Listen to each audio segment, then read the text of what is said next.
Hi, welcome back. In part one, we did the makeup poof, and I still haven't finished my drawstrings, but I need you to know that the drawstrings need to be long enough so that when you open up the pad, the whole thing opens up flat so that you've got easy access to get in there to get what you want. That was the reason why I've done this, because I just want to be able to, there it is, open it up, finished, close it.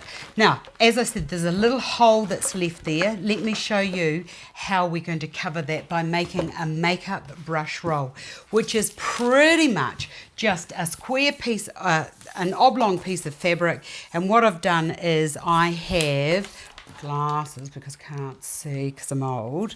It is 15 inches across or 38 centimetres, and the length is 19, and I've allowed half an inch, 19 inches or 48 inches long. The first thing you're going to do is, once you've cut that, is you're going to fold over and make a hem as I've done there. Now do make sure that when you're doing your hem that you pin, and pin is very important, because if you don't pin, this is what will happen. It moves.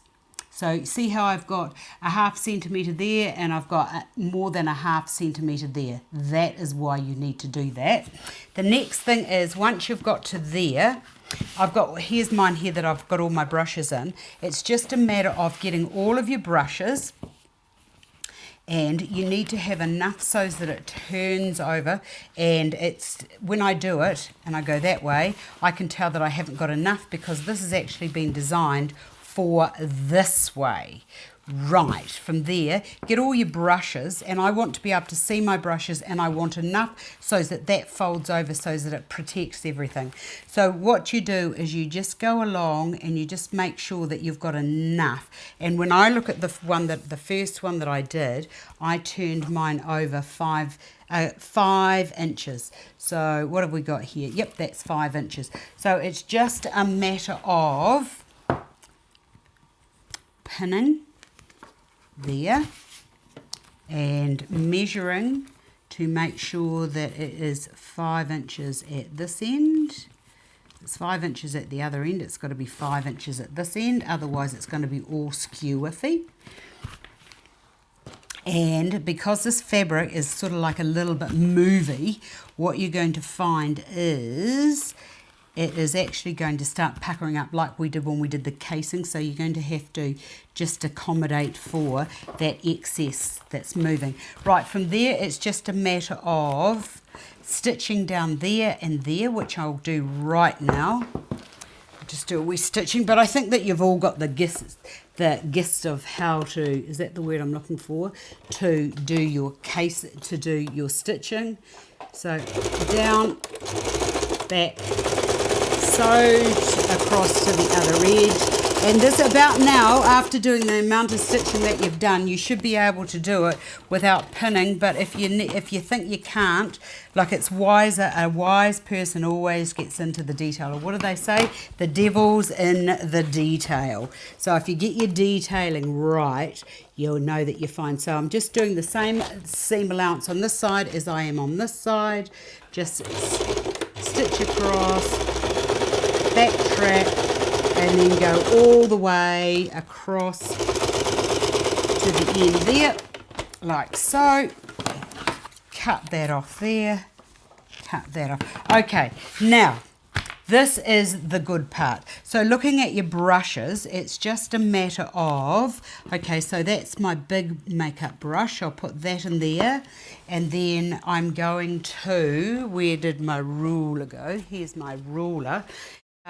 Take that out of there and measure from that seam, or from the edge to there. That's at 2.5 inches, and make a mark and then come down, and you could actually use a pencil to do your marking, but that's 2.5 inches there, and then the next is 2.5 inches there, and then you can cheat the whole system about now and get a ruler and rule down there and mark, and then you stitch along that line as I have done here. So I'm not going to bore you to tears with how I did that, because I think that you can already determine how I did that. So there was, from there to there, measuring across, that was 2 and a bit inches across there. I stitched down there. Then the next brush that went in was put in and then stitched across, and then the third brush, stitch across, the fourth brush, stitch down, and then I needed a wide area in here to put my mascara. So now what I've done is I've done all the scoring across, and then what I've done is I've stitched across there on the horizontal, so I've got verticals, and then I've stitched across there so that my makeup, my mascara, only goes so far down so that it doesn't get lost way down amongst the pocket. That's for eyebrows, for plucking, and that's my other brush there. So there we have it. That goes to there like so. And then all I've done, all you do is roll that up.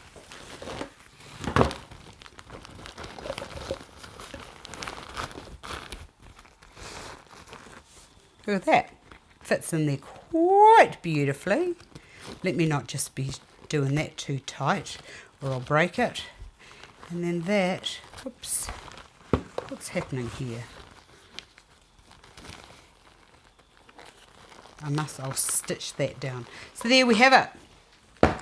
Travelling makeup bag and makeup roll brush ready to travel with. Got a little handle here for carrying it. Easy peasy sewing. I hope I have been of assistance, and all of the basics that you would ever need to know we have ticked off today. If you've got any questions, please do not hesitate, and the next time I see you, we might make a simple skirt. See you again another day.